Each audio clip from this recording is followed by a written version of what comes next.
Kanchipuram Varamahalakshmi Silks, the Grand Banarasi Mela. First time ever in Hyderabad starting from November 1st. నమస్కారం, welcome to I dream. నేను మీ సంగీత. సుప్రీంకోర్టులో ఒక petition దాఖలైంది. అదేంటంటే అశ్లీల content అంతా కూడా ఇంటర్నెట్లో ఎక్కువగా ఉంది, దానివల్ల చిన్న పిల్లలపైన ఎక్కువ ప్రభావం అనేది పడుతుంది. కాబట్టి ఎలాగైనా కేంద్రానికి ఒక ఇన్ఫర్మేషన్ని పాస్ చేస్తూ అలాంటి సైట్లలో ఇలాంటి కంటెంట్ ఉండకుండా చూసేలాగా తగు చర్యలు తీసుకునే విధంగా కొన్ని టర్మ్స్ అండ్ కండిషన్స్ పెట్టాలి. అంతేకాకుండా ఇంకా పూర్తి స్థాయిలో బ్యాన్ చేస్తే కూడా అన్ని రకాలుగా బాగా ఉంటుంది అని చెప్పేసి ఒక పిటిషన్ ఫైల్ చేయడం జరిగింది. అంటే అందులో కూడా ఆయన మెన్షన్ చేసింది ఏంటంటే ఇలాంటి కంటెంట్ ఏదైతే అశ్లీల కంటెంట్ ఉంటుందో ఆ కంటెంట్ ఎక్కువగా 10 సంవత్సరాల పిల్లల దగ్గర నుంచి వెళ్ళి పెద్దవారి వరకు, అంటే వయసుతో సంబంధం లేకుండా ప్రతి ఒక్కరిపైన కూడా ప్రభావం చూపిస్తుంది. కాబట్టి దానివల్ల కొన్ని సంఘటనలు అనేటివి చోటు చేసుకుంటున్నాయి. అంతేకాకుండా వాళ్ళ మైండ్ అంతా కూడా చిన్నప్పటి నుంచే పాడవుతూ వస్తూ ఉంది. కరోనా టైంలో ఎక్కువగా ఇంటర్నెట్ అనేది వాడడం వల్ల ల్యాప్టాప్స్ కానివ్వండి, ఫోన్స్ కానివ్వండి, దీని ప్రభావం అనేది పిల్లల మీద ఎక్కువగా పడడంతో వారికి ప్రతి ఒక్కటి కూడా ఎలా సెర్చ్ చేయాలి, ఏం చేయాలి అన్న విషయాలన్నీ కూడా తెలియడంతో ఎక్కువగా ఇలాంటి అశ్లీల వీడియోస్ వస్తున్నా కూడా వారు దాన్ని చూస్తూ ఎంజాయ్ చేస్తూ ఉన్నారు. కాబట్టి ఇలాంటి సైట్స్ అనేవి లేకుండా చేస్తే బాగుంటుంది.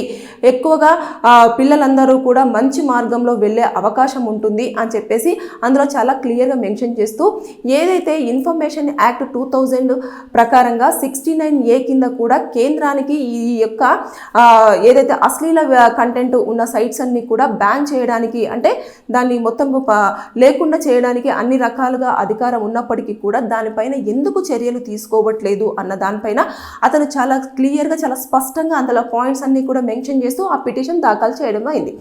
అయితే దాఖలు చేసిన తర్వాత అది ఏదైతే డివిజన్ బెంచ్ దగ్గరికి వెళ్ళిన తర్వాత చీఫ్ జస్టిస్ గవాయ్ గారు ఉన్నారు కదా, ఆయన ఏమని చెప్పారు అంటే దానిపైన వ్యాఖ్యలు చేస్తూ ఇలాంటి కంటెంట్ వల్ల నిజంగానే ఇబ్బందికరంగా ఉన్నప్పటికీ కూడా మనం కొన్ని సైట్స్ని బ్యాన్ చేయడం వల్ల నేపాల్లో జనరేషన్ జెడ్ అని చెప్పేసి ఒక ఇన్సిడెంట్ జరిగింది రీసెంట్గా, మీకు అందరికీ గుర్తే ఉంటుంది. అక్కడ ఫేస్బుక్, ఇన్స్టా, ట్విట్టర్ ఇవన్నీ కూడా క్లోజ్ చేయడంతో పెద్ద ఎత్తున మొత్తం ఒక విధ్వంసమే జరిగిపోయింది. అలాంటి సంఘటనలు కూడా చోటు చేసుకునే అవకాశాలు ఉన్నాయి. కాబట్టి దీన్ని చాలా సామరస్యంగా పరిష్కరించాల్సిన అవసరం ఉంటుంది. కాబట్టి ఇది చాలా వరకు ఇంటర్నెట్ అనేది పిల్లలు ఎక్కువగా యూజ్ చేయడము, పిల్లల చేతుల్లో ఫోన్లు ఎక్కువగా ఉండడము, అంతేకాకుండా ఇలాంటివి చేయడం వల్ల వాళ్ళు వాటికి ఎక్కువగా ప్రలోభం అవుతున్నారు. కాబట్టి ఒక 4 వారాల తర్వాత దీని మీద మనము స్పందిద్దాము అని చెప్పేసి అన్నట్టుగా ఆయన ఒక వాక్యాన్ని మెన్షన్ చేయడం జరిగింది. అయితే ప్రధానంగా ఇంకొకటి చెప్పుకోవాల్సింది ఏంటంటే ఎవరైతే చీఫ్ జస్టిస్ గవాయ్ గారు ఉన్నారో ఆయన ఈ నెల అంటే నవంబర్ 23వ తేదీన అతని పదవి విరమణ కాబోతుంది. కాబట్టి దీనిపైన ఏదైతే ఈ పిటిషన్ పైన అతను మాట్లాడడానికి అంత ఇంట్రెస్ట్గా లేరు అని చెప్పేసి అన్న పలు వాదనలు కూడా వినిపిస్తూ వస్తూ ఉన్నాయి.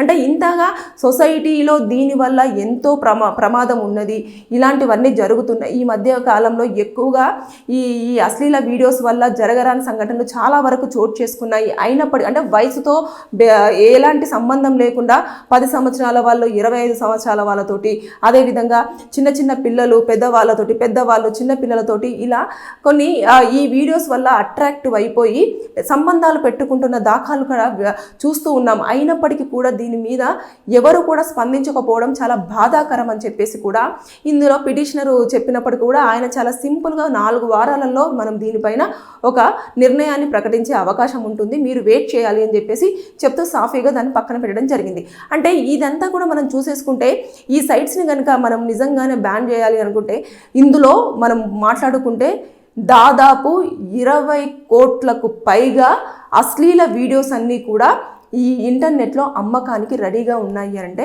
ఒక్కసారి ఆలోచించండి ఎంతమంది దీంతో ప్రభావితం అవుతున్నారు అనేది మనము మాటల్లో చెప్పలేము. అది ఆ సంఖ్య చూస్తేనే చాలా భయం వేస్తుంది. అంటే అంత దారుణమైన ఇదిగా నడుస్తూ ఉంది. కాబట్టి ఇది చాలా సొసైటీ మీద బ్యాడ్ ఇంపాక్ట్ పడే అవకాశాలు ఉంటాయి. కాబట్టి త్వరగా చర్యలు తీసుకొని కేంద్రానికి ఒక సూచనలు కూడా తెలియజేయాలి. ఖచ్చితంగా దీనిపైన చర్యలు తీసుకోవాలి. ఇలాంటి సైట్స్ రన్ అవ్వకుండా మీరు బ్యాన్ చేస్తే బెటర్ అనేది ఖచ్చితంగా కోర్టు కోర్టు నుంచి వెళ్ళి కేంద్రానికి ఒక నివేదిక వెళ్తే బాగుంటుంది అన్న లెవెల్లో కూడా ఈ పిటిషనర్ చెప్పడం జరిగింది. కానీ దీనిపైన మాత్రం ఆయన చాలా కూల్గా స్పందిస్తూ చెప్పాం కదా కొన్ని సైట్స్ అన్నింటినీ మనము ఇమీడియట్గా ఆఫ్ చేయడం వల్ల జరగరాని సంఘటనలన్నీ జరుగుతాయి, ఇలాంటి సంఘటనలు చోటు చేసుకోకముందు దీనిపైన చాలా కూల్ అండ్ సాఫ్ట్గానే డీల్ చేయాలి కాబట్టి దానికోసం టైం తీసుకున్నాము, ఆ టైం తర్వాతనే మనం దానిపైన మాట్లాడే అవకాశం ఉంటుంది అని చెప్పేసి కూడా సిజే గవాయ్ గారు కూడా చాలా స్పష్టంగా క్లియర్గా చెప్పడం జరిగింది.